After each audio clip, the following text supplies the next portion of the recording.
Welcome to the DTF Printing Podcast. I'm Adrienne Palmer, Editor-in-Chief of DTF Printing. I'm here with Kaycie Cooper and Michelle Brown, co-owners of the Homestead Tee in Hamilton, Michigan. Today we're discussing what it's like to implement DTF into an existing business, the decision process of bringing DTF in-house and selling transfers, and what it's like being a woman-owned business. Hey, Kaycie, Michelle. Thanks for joining the podcast. Hey, Adrienne. Hey, thanks for having us. Yes. We're excited to be here today. I'm excited to have you both. This will be really exciting to talk about your journey with DTF, where you started and where you are now. Let's go back to 2009 when you started your DIY home decor direct-to-sales business, Life Expressions Decor. Can you share a little bit more about this? We can. Most days that seems like yesterday, but in so many different ways. But it has been a long time. I mean, 2009 is the beginning of what we would consider our kind of first baby, I guess. Well, technically our fourth baby, real baby, but our first business baby. And it is something that we have learned so many different things over the past 15 years now, which is wild. But that what we had experienced, I guess, is kind of a natural, easy growth. That's kind of what business was like in 2009, at least for us. And what we had learned, we learned how to operate a business, but didn't really necessarily learn how to grow a business at that time.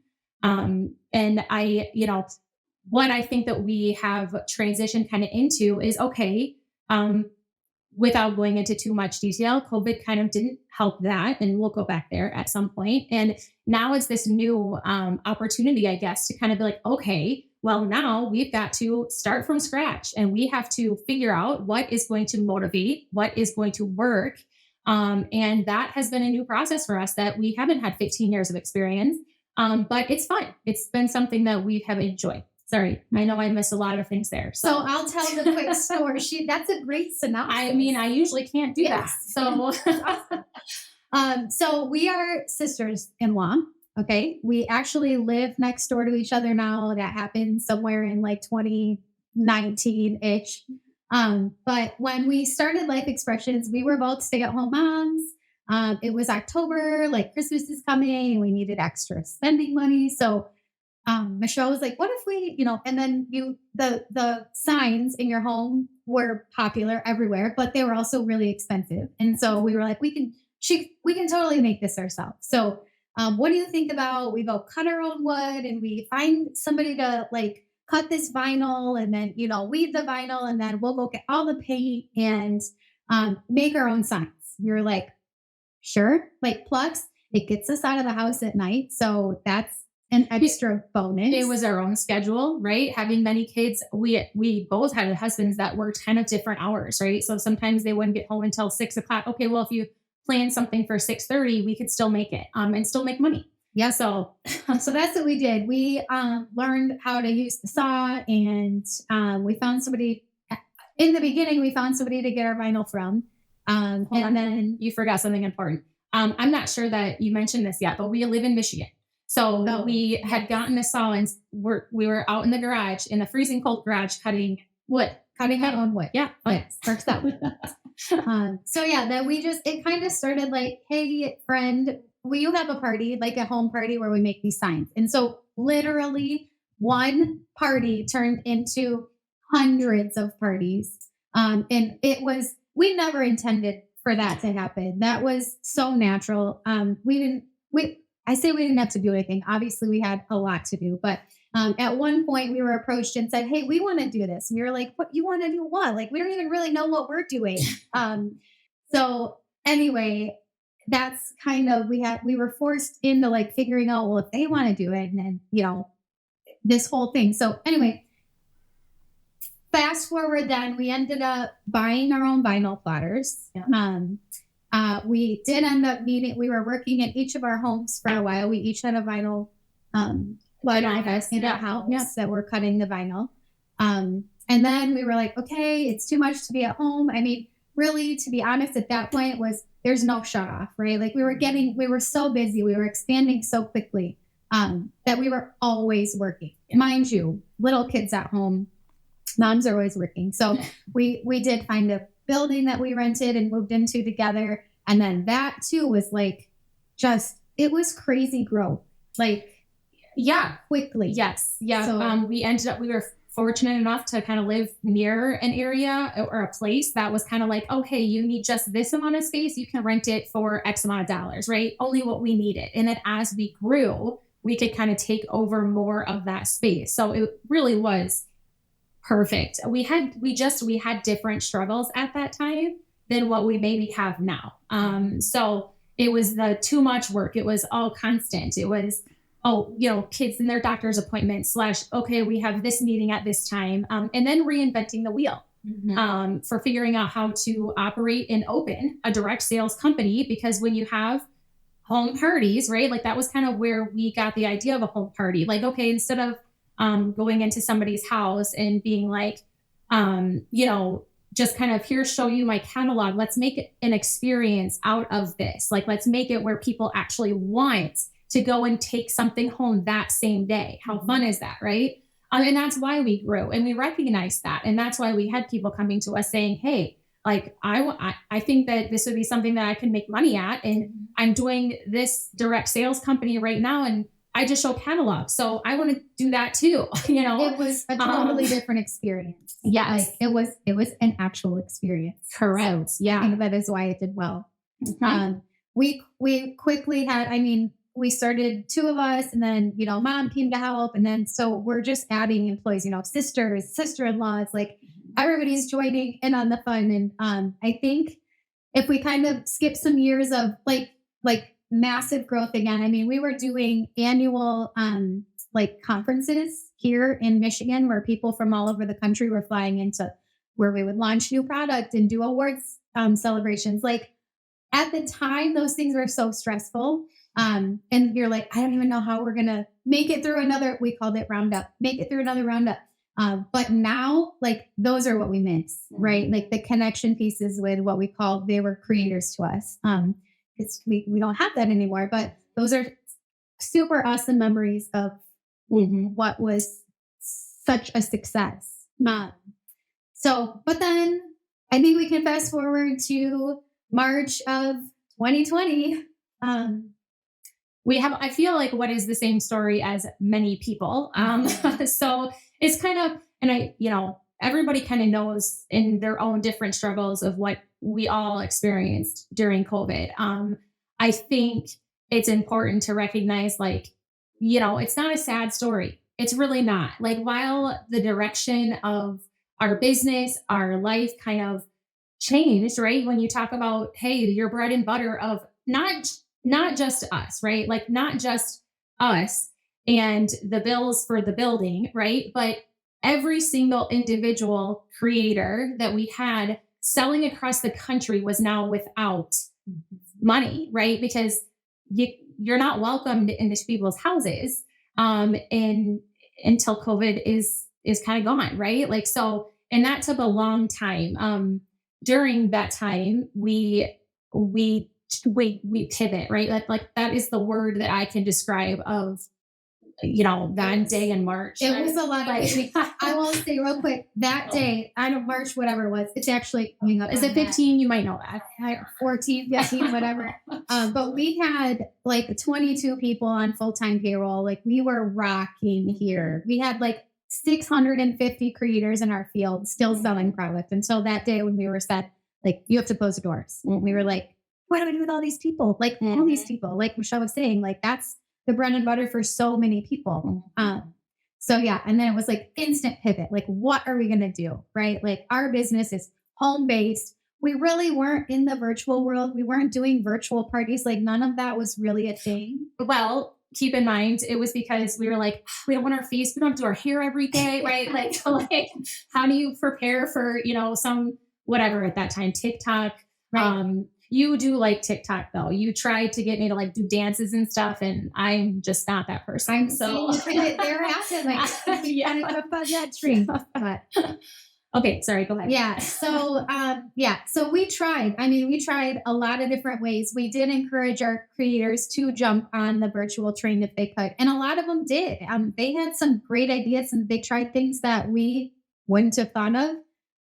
They were super creative in trying to find ways to continue business. But I think just kind of nature of what it was, like it was, we haven't fully rebounded there.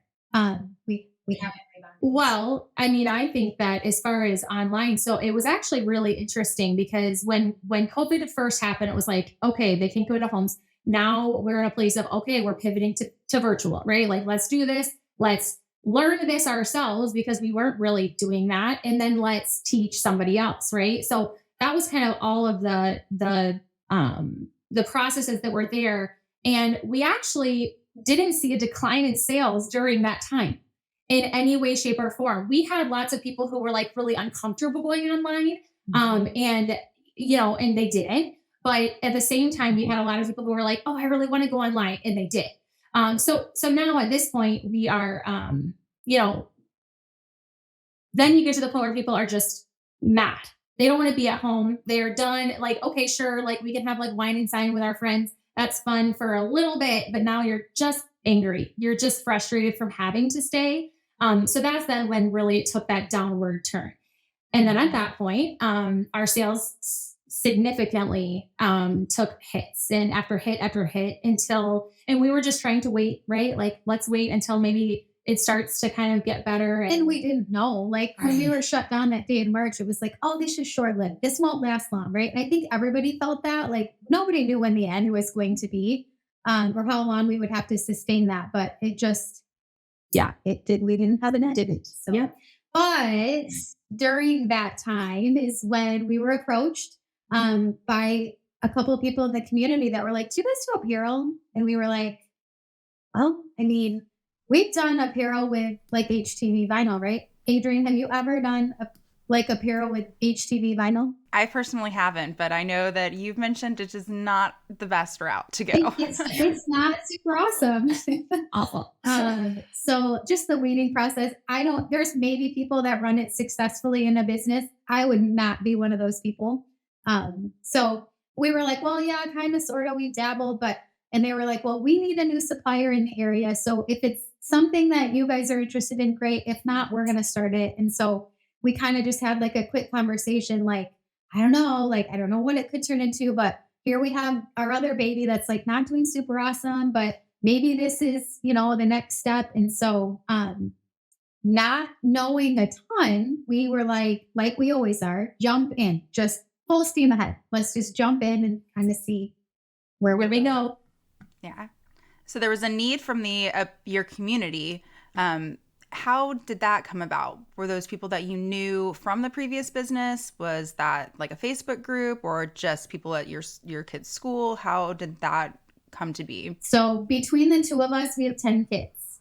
Okay. Wow. So we ranges from first grade to graduate. So we have like all the levels of kids. It's a small town. We mentioned before we recorded that our high school and middle school are right down the road from our office. So it's small town, right? So it was word of mouth that way. Just, hey, do you guys know here? Like nobody was super sure what we did back here. But they just reached up. His apparel, one of the things. So yep. And specifically, yes, we were approached at the same time we were approached by the actual district itself, right? So they had known that, we in our other business, we had learned how to do websites. We learned a lot of things, or we knew people that would be successful at starting websites. And so that's really where we kind of had to press the button and say, okay, yes, let's go, is to doing online spirit stores for our local schools. They specifically wanted that because their supplier that they had been dealing with for years is not as reliable as they would like them to be. So we saw an avenue there. And we have heard that, it's kind of like, hey, you order your apparel from the spirit store, and then it gets delivered after the season's done. So when you have community members who are like, I just want a football shirt. Like, can you get me a football shirt? Yes, let's make a store. We know how to do that. So that's kind of really where it started. You're not really familiar with the apparel side, and now you have a DTF printer in-house. Where's the in-between there? How did you do your research? How did you decide versus screen printing versus DTG versus DTF? I'd love to learn, the equipment you have in-house now, but really that research process and maybe any tips you have for other people who are considering doing the same thing. Yeah. Okay. I'll say Michelle's a great researcher. Like, that's her thing. She's so good at it, right? So right away you join these just groups on Facebook. That we were both in several groups in different places. So we knew at the time that we really jumped in, DTF we must have jumped in just before that, like, really took off. Yes. Because we were sold a white toner printer. And so we thought, oh my goodness, this is going to be so awesome. Like, here we go. We're super pumped about getting this printer. We get it. And I don't know if it's our luck or I'm not super sure. We had this with a plotter to a vinyl plotter. Our first one, where we were trying to call China or whatever, like, we need help setting it up. We had at that point received a lemon. So we get this white toner printer. We're all pumped, ready to go. And we were like, we cannot get this thing to print. Like, what in the actual world? So long story short, that one ended up needing to be returned and we got another one. So this one's printing, but Hokey Pete's. Like, have you ever used one of those? No, I have not personally. Okay. That is a process. Like, this is no better than vinyl. Like, it's the varying process. And like, it was a whole thing. Yeah. So it didn't take us long to figure out that, I think we made a mistake in the printer that we bought. We were considering a DTG, so direct to garment printer too. To be honest, that one was a little bit out of our price range. And we were in the back of our heads, it was like, oh, that's the next step, right? Like, let's just get into the apparel world with white toner and then we'll take the next step. So yeah, white toner, and it didn't take long. We did not use that thing very long before we were like, there has to be something better. And then at that point we had recognized, okay, let's test DTF, right? Because then at that point you had started hearing of that more so than even DTG or white toner, right? Because when we first kind of jumped on those Facebook groups, it was all about DTG and white toner. White toner we could afford. DTG we couldn't, right? Like, we're kind of coming out of the, coming from the bottom up again, So that's, something that definitely mostly drove our decision. But now looking back on that, I wish we knew a little bit more than what we do, but that's kind of the nature of business anyway. You do learn from mistakes, and that's okay because, because basically if you didn't have mistakes, that means that you just didn't take the chance. So, after that, learning, hey, we don't really like it's what we found out is it's more expensive, right? So white toner, just the materials alone are more expensive.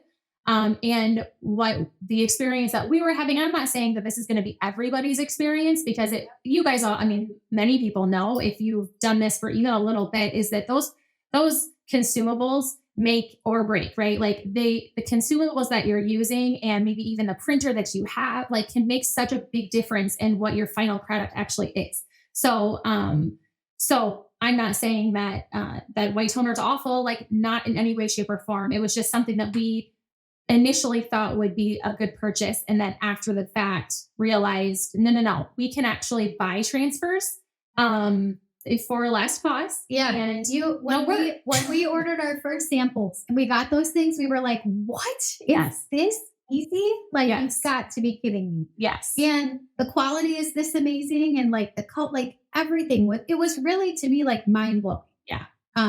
And so you're on those, you were in these groups and we're trying to decide, like, do you outsource your prints or do you get your own printer? Like, what is the best solution? Well, we had ordered many samples from lots I of would- different.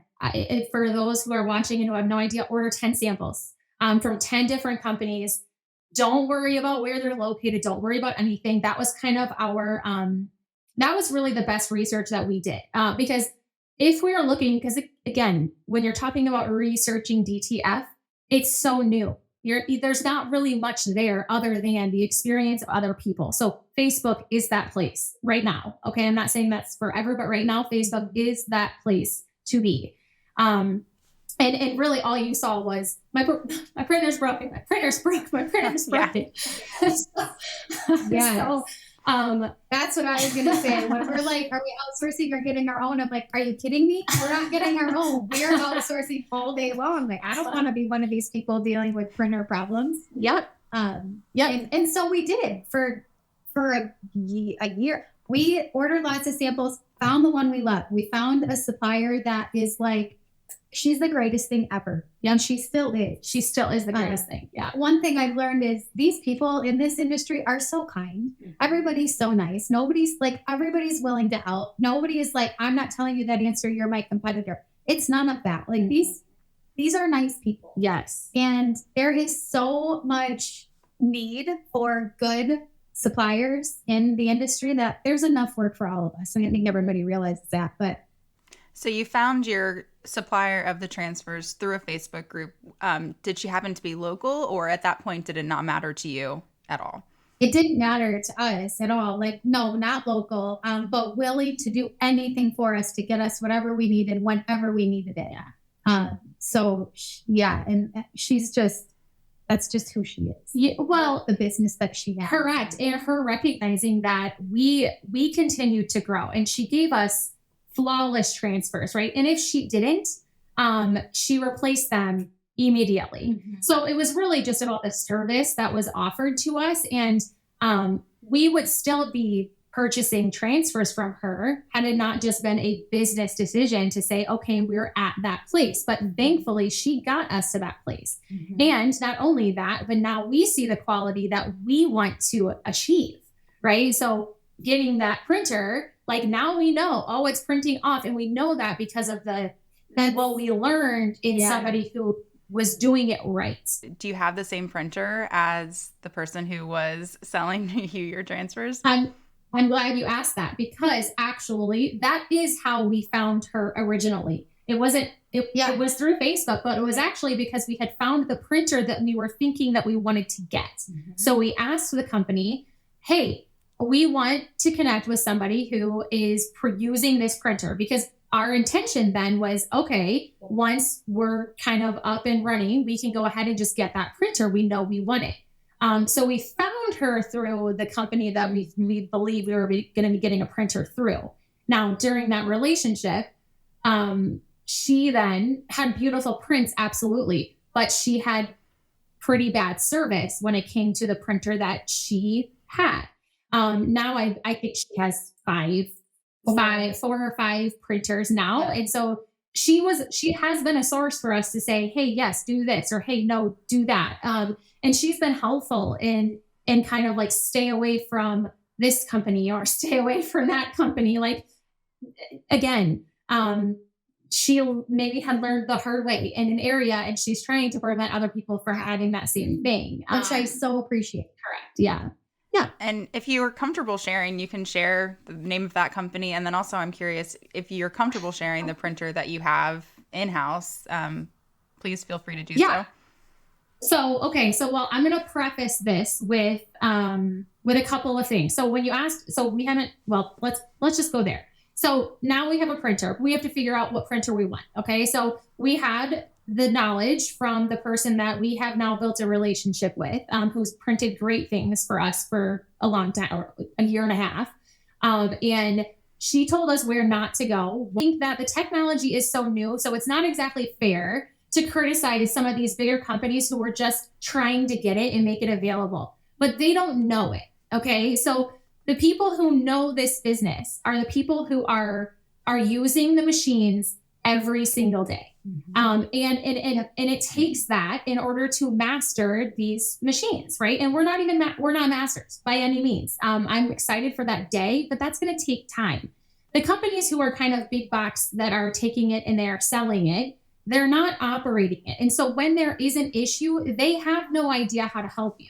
So I'm not saying that they're not going to get better, because they should be applying themselves to become very knowledgeable and use their own products so that they have the resources to help you fix it. But at that time, a year and a half ago, it just wasn't there yet. They were just trying to make money as fast as they could and be the first in the market, which every company does that. So I think that they still have an opportunity. And it's not just one, right? That's the thing too. It's not just one, it's many of them.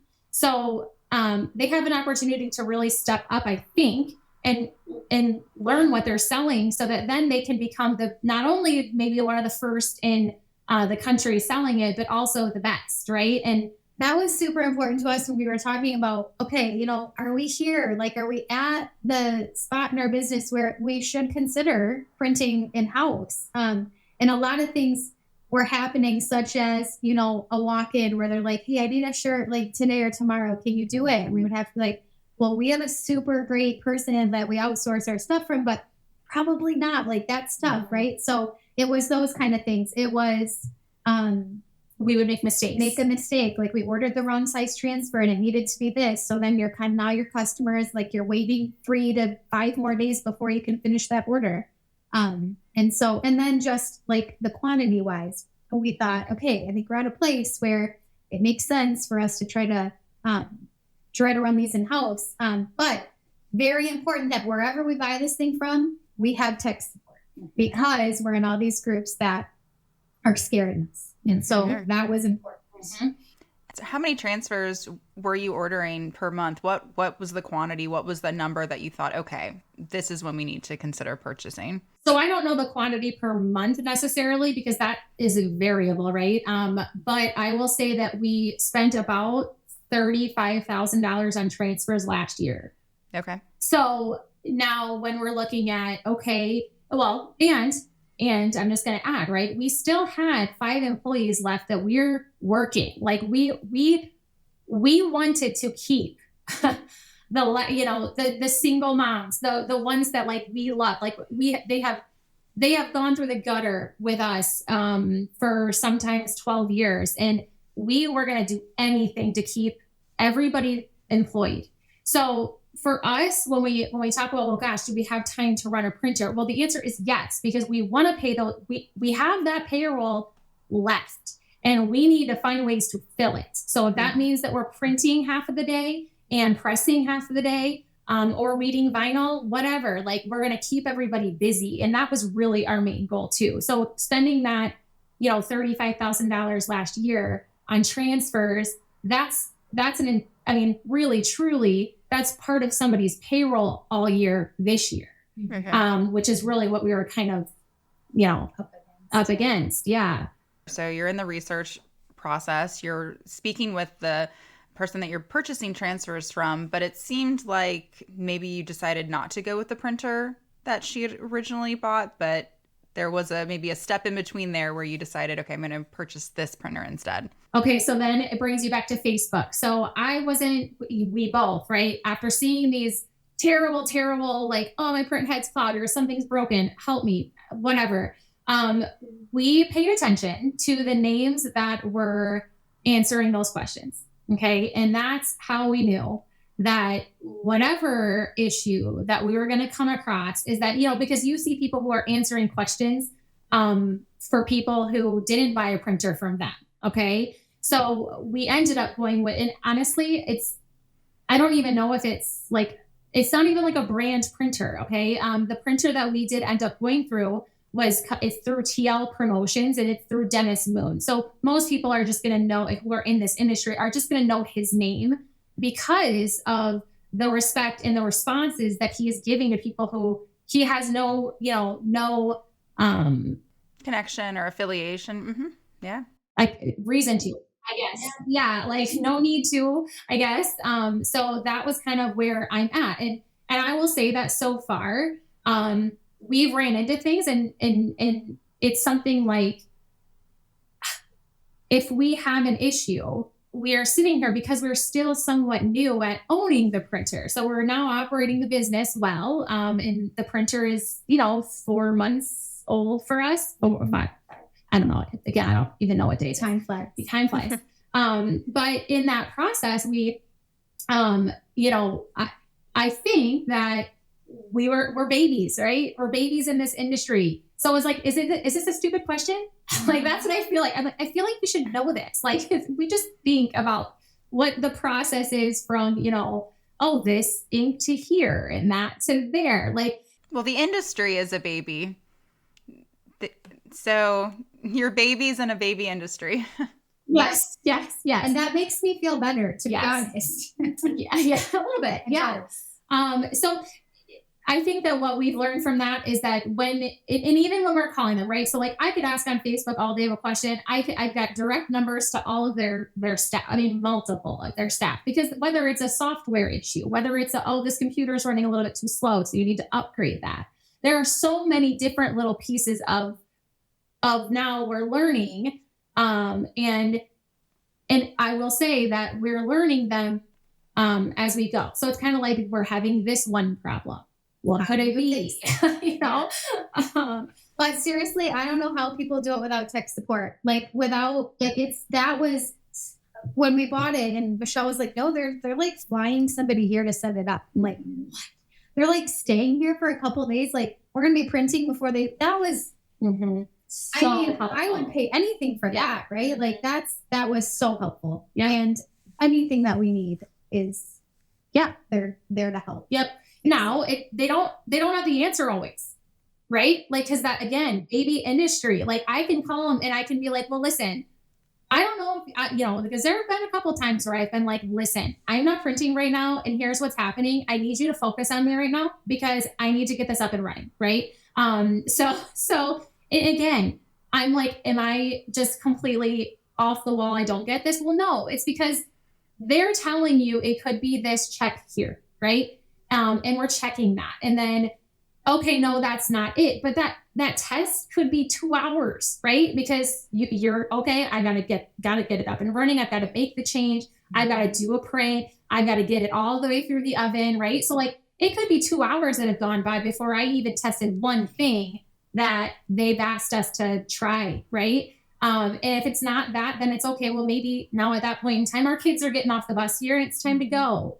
So then we're the next day, right? Like, okay, that didn't fix the issue. What next? And it's just basically it's a series of those types of issues, but it is very nice to have people who use the printers, know how to operate them and know how to help us, even if it isn't the first thing they suggest. Yep. So that's a puzzle. It's a puzzle. Yeah. Yeah. I think that's a resounding answer for so many people is the tech support, and either having someone very technical in-house that can understand, the ins and outs of the machine, or having a great relationship with your vendor supplier, because in the very early days, which is, only a couple of years ago, people buying from overseas, having to talk to people, in the middle of the night, or maybe not getting any support at all. And then maybe purchasing a machine that was technically, USA made, but still not understanding the full capacity of the technical aspects. And it just, again, as you mentioned, maybe just trying to be first to market instead of maybe quality and the importance there. So it seems like you're really happy with everything now. But of course, there are challenges. Are you finding that the benefits are outweighing the challenges, vice versa? Or do you think you're still kind of in the thick of it right now? I think the benefits far outweigh the challenges. I mean, you asked on a good day, I guess. So, but no, I think, we knew, right? I mean, anybody that is part of any of those groups knows that you're going to have challenges with it. Like, if you can just accept that and not be so angry if something happens, like, it's just part of, at this point in the process, it's part of being a DTF printer owner. Like, you expect it.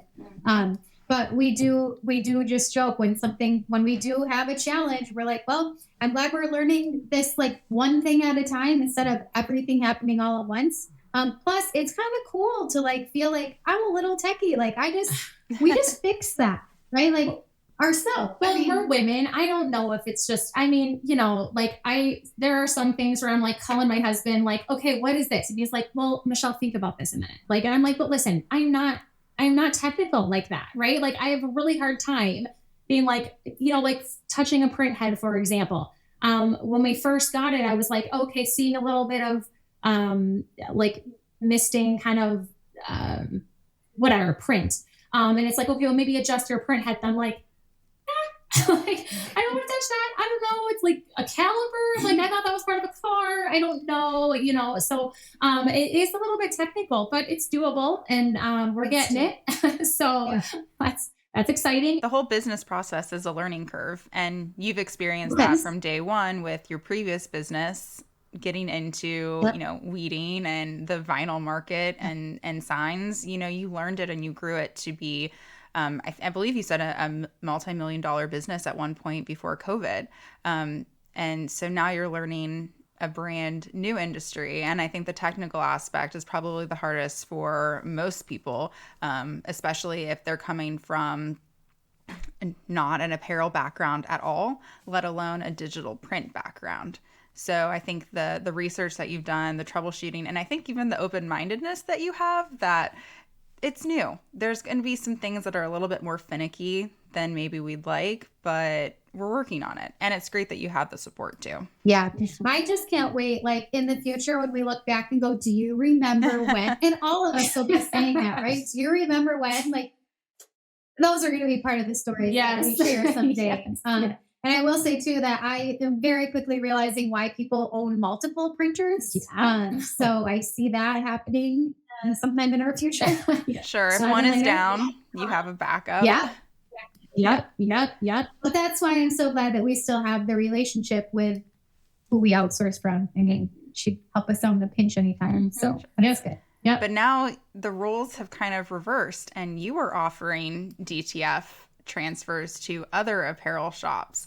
So I guess, what does this process look like in terms of marketing? Is it still kind of the same word of mouth and ways of gaining new clients? And then I assume it's a similar process for printing and shipping the transfers as you would printing and shipping shirts. But what kind of led you to make that decision? Okay, so we were at one point in time kind of going everywhere, right? Our brains were pivoting. I guess it was like post-COVID trauma. I don't, for whatever else to call it. It kind of was like, we were just used to kind of like, oh, well, that didn't work. And, okay, well, let's try this. And to a degree, I will say that, right? Like, because of that frantic kind of unknown part of COVID, it kind of made you pivot, and you could pivot one way and then be like, oh, we gave it a month and it didn't work, so let's try something else. But like, it was almost like desperation. Like, it was really desperation at that time. And really, as business owners, we know, like in a normal year, we know how to give something time and what kind of data we're looking at in order to see if something is working. We didn't do that. I will say. So now I feel like we're kind of in this place where, okay, we had started Homestead and learned the apparel side of things. And at that time, we had kind of two ideas in mind, right? We're helping with our website, our spirit wear locally in schools. We are now at that point getting kind of reached out from other local area schools that are like, oh, you can do that. I want to do that. Okay, we can do that. Yes, absolutely. But at the same time, we still had 100 people left, right, in our direct sales company that we're still looking to try to make extra income, right? Mm-hmm. So we're like, we love them. Like, these are the people that, send you birthday cards and stuff because they grew up with our kids, Ashlyn and Brooklyn, who are the same age, they're 15. Our daughters, they were born when we started Life Expressions. They're now 15 years old. So like, it's, and all of these women and some men, right, knew our families. They had personal relationships up with us. So that was sad. So it was really heartbreaking, I guess, because it's like, yeah, this new apparel thing is really exciting and great. That's what's paying bills, and that's what's really needed right now. But this other side, like, we're not just going to leave that. Like, those are our people, like, I don't know, we're not some big corporate CEO, like cutthroat, like you're fired and we don't care. We never want to talk again. We didn't have investors in our company. We grew it organically and really debt free, right? Like, so we did things the right way there and we had relationships established. So we learned all that we could, and then we decided to bring DTF kind of into them. And there are a few of them who a change is hard. Okay, I'll tell you that. Like, most people don't change quite as easily as we can. Most people don't like to pivot in the same way that we maybe do or had to, can, forced to. So it was this idea of, okay, how can we take a DTF, because people sure like signs, but now you can go to, Hobby Lobby and and now people during COVID, all they did was buy crickets. So they're cutting their own vinyl. Yeah. Because what else did you do? So vinyl's kind of, not that it's out, because there are still people who purchase vinyl, but it's just looking different nowadays. So we were able to kind of filter that into what was left of our direct sales company. We turned it wholesale, however, because we couldn't keep up with the catalog responsibilities, all the different things that you're responsible in doing in direct sales. But it was kind of like hey, we can be your supplier here. And then we're going to show you this new idea that you guys really might like. And what a few of them are starting to do is they're starting to try to do like at home parties, like tea parties, right? So we knew the quality that we wanted to teach them. We knew what transfers, right? Like, we knew our quality was going to be good, but we needed to make sure that they were pressing this correctly and using the correct tools, because DTF does require pressure. So, your Amazon little heat press that's like, falling apart plastic, like that's not going to cut it. So we did some research, figured out, okay, but you also want it to be somewhat portable, which ours aren't, right? Like, our presses here, like, you're not moving them. So Not easily. So we wanted to make sure that we gave them the tools. We're like, hey, here's, what you could potentially do for customers. You can make teas, right? And that was kind of nice, because then at that point, it took kind of us out of the manual side of things. And with 5 people left, and as you're kind of growing full in multiple different ways, there is a little bit less time. So it was like nice that they're at home and they're pressing shirts now for friends and family, and they're out there starting up like tea parties where you can create your own shirt, customer of mine, and put it together and wear it home, right? So they're having fun learning that, and they're trying it out, and that's going good. Yeah, that's a great idea. Is that something that you will be considering doing? I mean, will you do a full circle moment where you are hosting the tea parties? So we actually did a did. holiday party. Yes, we did. Here. It was so fun. Yeah, Like, it was we so just fun. invited, local people in the community, and everybody came to our shop and made a shirt and loved it. And honestly, like, leaving there, I was like, we need to go do tea parties. Like, we need to, like you said, full circle moment. But at this time, it doesn't seem like there's enough hours in the day. I would really love to, because I think and people were so receptive to it. Yeah. And seriously had a great time doing it. So I think that could be part of our future. Yeah, sure. Well, it's already something that our people had been really used to. And like I said, we didn't start this in the effort to be like, okay, ditch that business, let's jump onto this one. That isn't our intention, right? It was kind of like taking everybody and saying, come on, let's go, right? Like, we can do this all together. Here's this idea. And you can either accept that, like, right, or not. And that's okay too. We still have vinyl available for you if you would like to still purchase that, like, great. But that's kind of where we are on that end of things, and why we feel like we're, operating multiple different things, because we are. And DTF has done that, honestly. It's reinvented life again into a company that was kind of just declining. On top of, it's a change of pace for us, honestly. It's been wonderful. Mm-hmm. So It has. Are you still in the same office or space that you were in before? So have you been able to expand at all, or does the same space work for what you're doing with DTF? Oh, from the beginning. So we moved from our houses into a building that we rented for a while. And then in 2019, we ended up we thought we were going to build something, but when we went to have a meeting with the builder, they were actually like, well, this building's for sale. And we were like, oh, it's so much easier than building our own. So anyway, we ended up buying that building. We have a lot of space here. So moved everybody over again, had 20 people here working. And so now we have more than enough space than what we need. We're comfortable here now. Yes. So yeah.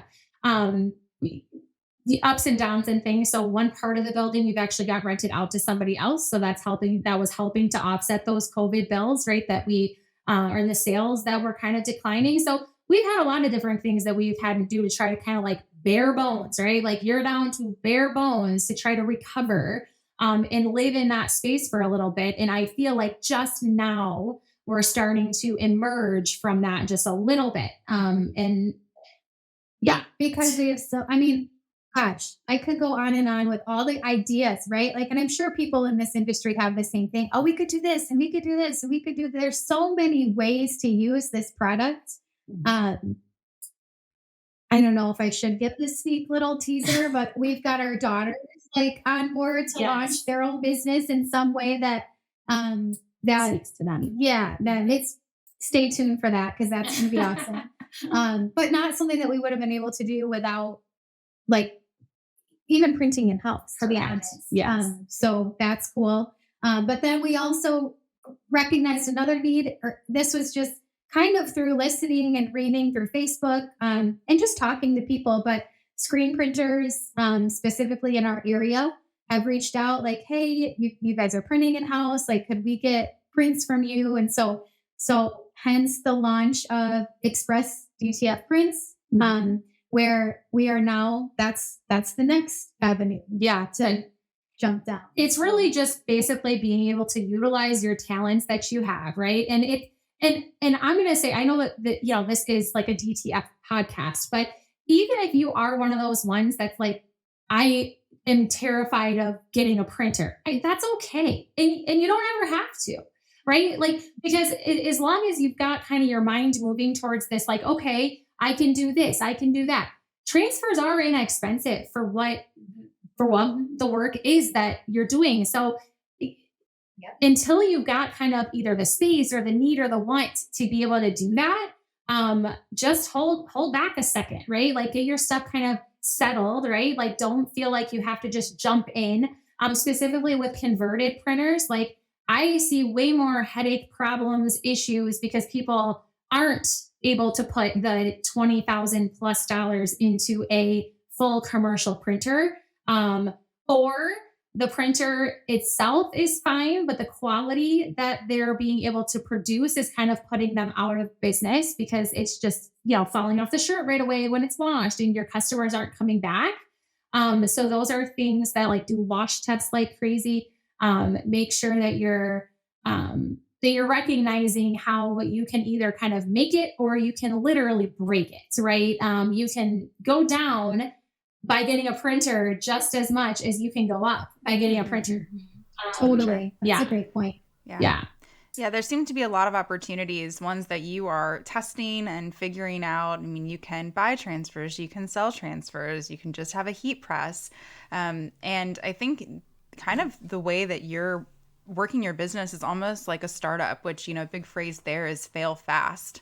And if, you've tested something out and maybe your test period is a month and it's not working, you're moving on to the next thing because there are so many different ideas and opportunities that the both of you are figuring out together. Yep. Yes. But we're no stranger to that. No, honestly. It's a different product. It's really how we work best. It is. It is. Yeah. So... And I did want to talk about being, women-owned business. You even mentioned your daughters are maybe getting into their own sector of this. What's it like, especially being not only female-owned but also family-owned? You probably spend a lot of time together, being sister-in-laws. Yeah, what's it like being women-owned business and family small business? Okay, I'm going to speak to the family-owned part first. That in our beginning years was a little challenging. I don't know if you've heard of the Enneagram, probably, but really, I'll speak to that still. Like, I think that changed everything for us. Yeah. Because she figured out who I was, I figured out who she was, and then once we figured that out, we were like, we totally got this. Yep. Like, it's not like, oh, she hates me, right? Right. It's, I know I just why yell she's- sometimes. Yeah, right. So to me, that was big for us. Yes. But and I mean, it was good enough. Like everything was fine enough that I could move into the house next to her. Yeah. So Yeah. that's fine. Yeah. The kids love it. Just we're super close. Yeah. So, We always have been. We have a good relationship both inside this office and outside, and we don't portray anything different. Okay. And I think that's not that we didn't feel that in those earlier years, because we really had to learn how to work together. But again, we kind of been there, done that. You know, we both, by understanding how each other operates and understanding that we both need each other, right? Like we need what I lack and she needs what she lacks. And we actually complement each other really well on that. And that's been a blessing and great to have learned. And we wouldn't be where we are today had we not learned that, 12 years ago. Okay. Right. Like, because how would we go through the downfall of a company essentially, and then try to spin your wheels with all of that stress? It wouldn't have been possible had we not taken that step to really be solid business owners, both of us, equally needed in this endeavor. And if so if you've got, there's lots of people who like to do things together, make sure that foundation is strong. And that's just good business, I think, anyway, right? Like make sure that you trust the person that you're working directly with all the time and rely on them and be there for them at the same time. That's important. And I think women kind of value that maybe more than men do a lot of the times. But that's because women are more emotional on things, right? Like how you feel can really make a difference on how you behave or how you want to behave. So that's just a difference. I hate being that person. I did not just say that. Like, I hate the fact that yes, women are more emotional. We just are. Okay, it is. We can like it. We can love it. Own it. And know how to accept it and work in it. Make it work for you. Yeah. So that's one difference there. Yeah. I think it's also really interesting that you dug into your personality traits. I've in previous teams, I've done strength finders. I know that, having understanding of your Enneagram is really important. And it's interesting that you found that out and then you worked on, okay, well, you're really good at that. I'm not. Let's lean into that on your end and vice versa. And I think a lot of teams, whether you have a business partner or you have a staff of 20, really leaning into those personality traits when it comes to business is very key. Absolutely. Yeah. And we did that too with our staff. I mean, we knew exactly who was who and literally, like you could wake up the next day and be like, I totally get you. Like this makes so much more sense. It was, it's key. I will speak to that forever. It's like Michelle said, we wouldn't be here had we not done that there. So, okay. Anyway, so other challenges kind of that we, I think, face differently than most is exactly this, right? Like we've got kids who are probably sitting outside right now, walked home from school, or walked from their school to our office and, we have practices, we have this, right? We are still the ones that are more accessible to our kids because of our flexibility, right? So we own businesses. Yes, it's very important. It often means that we put the time in at night then, right? Like, okay, kids are going to bed. I've got about 2 hours that I missed from the doctor's appointment or this, that, and the other thing. So having that flexibility is nice, but women having the flexibility, you're kind of just on that double duty. So that's been, and it's fun, which is why our kids have learned from us for 15 years, which is why our daughters are like, okay, can we do something like that? Like, that sounds fun. And it's like, yeah, absolutely.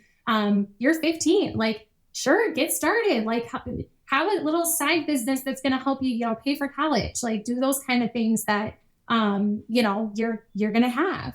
So that's, our kids see us working. And while sometimes, really specifically, me, I love working. So they may see me work too much, but well, they know too. Like Michelle said, our daughters were babies when it started, and so our kids were part of what we talked about earlier, like our roundup celebrations. Like that was their event. They came to that event every single year. They came to the award ceremony. Our families got all dressed up. They were on stage. They were handing out awards. Like that was a thing. Like that was a big deal to them. They saw the success of a company built by us, and they were so proud. And so, but then likewise, they did see the decline in the loss. And it's, I mean, even this past January, when we had our roundups, they were like, you know, we miss roundup. Like they knew that happened there. And so like they're experiencing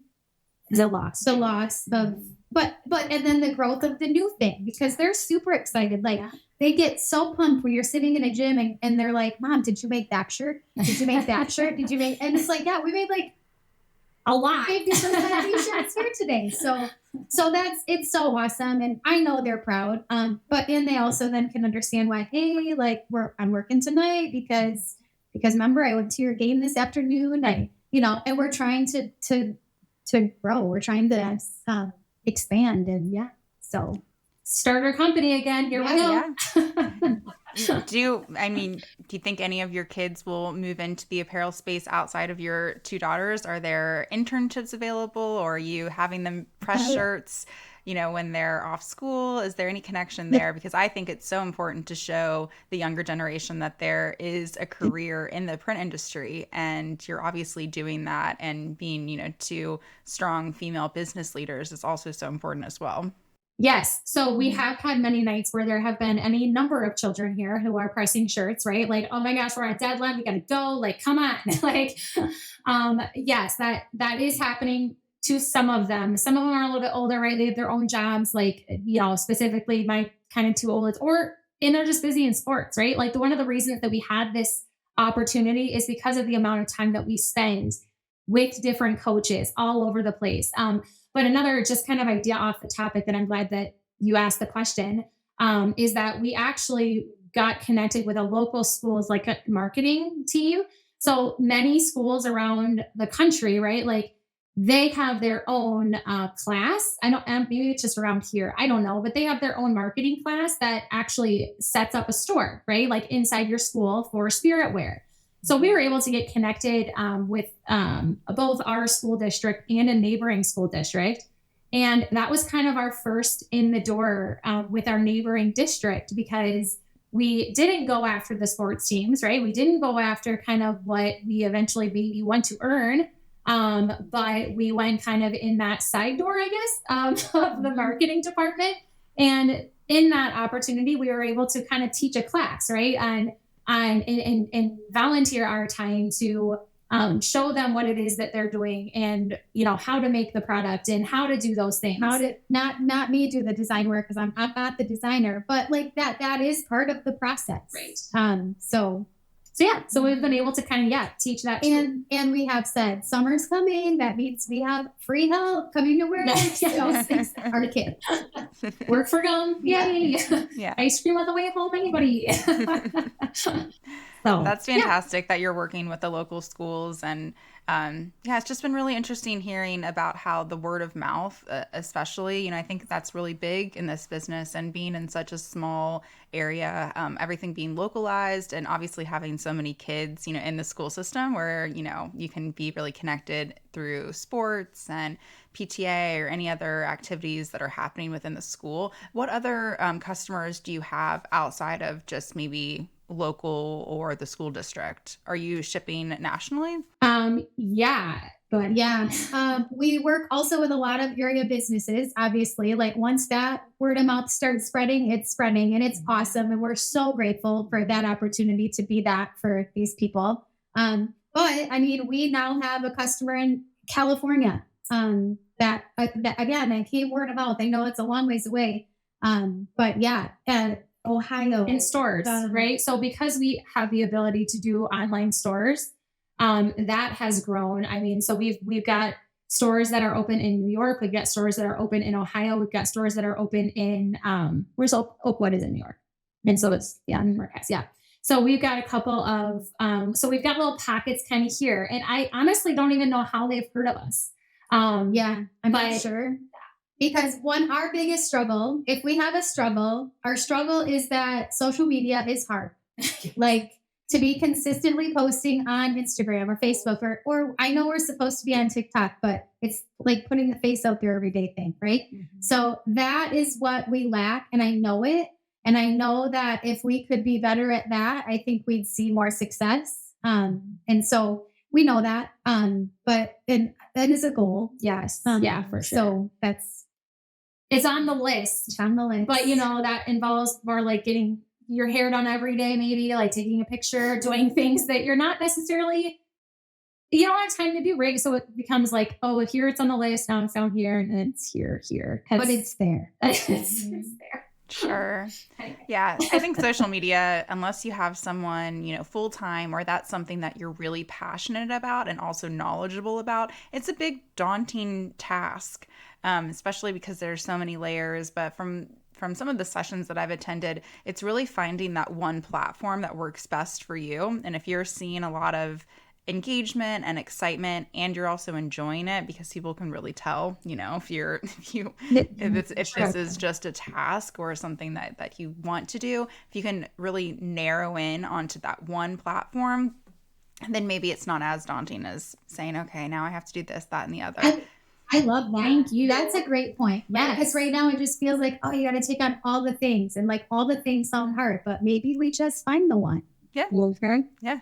Well, and maybe that one is different in this new kind of endeavor than it was in the older endeavor, which is different for us too, right? So I guess finding your market. Right. Yeah, exactly. The two different businesses, and especially even over the last, 15 years, things change there as well as you both know. Well, this has been really awesome getting to know your story and learn all of the different opportunities that DTF has brought to you, the process of bringing a printer in-house, now selling transfers. Is there anything else you want to share before we let everyone know where to find you? I would just like to say thank you so much for having us on. It has been well worth the, getting ready for it. So I appreciate that. I'm just excited to continue listening. I also will say, I love your podcast. I mean, like being in the industry, like just hearing from other people, like every single time I listen, I walk away with something else. And so I appreciate your time and we'll continue to be listeners. Yeah. And maybe something that we said today will register with someone. I hope so. Yeah, absolutely. No, and I really liked what you had said that, everyone in this industry is so kind and willing to share their knowledge with others. And a lot of that is because there is so much apparel business to go around. But it's people like you and everyone else who's been on this podcast and those listening, that's able to happen, that people are having the platform and opportunity to hear and grow from others, because this industry is so new and we're all learning. And there will definitely be multiple opportunities for people to hear who are listening now, different ways to grow their business, thanks to you both. So thank you. And I know you're not big on social media, but is there a platform where people can listen and or where people who are listening can find you? So we are on Homestead Tee, the Homestead Tee. It's on Instagram and Facebook right now. But then we have the website is thehomesteadtee.com. And then if you're looking to just purchase transfers, it's expressdtfprints.com. Print. expressdtfprints.com. Perfect. Well, thank you for joining us, Kaycie and Michelle. This has been great. We appreciate your time. Thank you so much. Thank you. All right. We'll catch you on the next episode of the DTF Printing Podcast. In the meantime, head to dtfprinting.com to discover new ways to grow your business. Thanks for listening.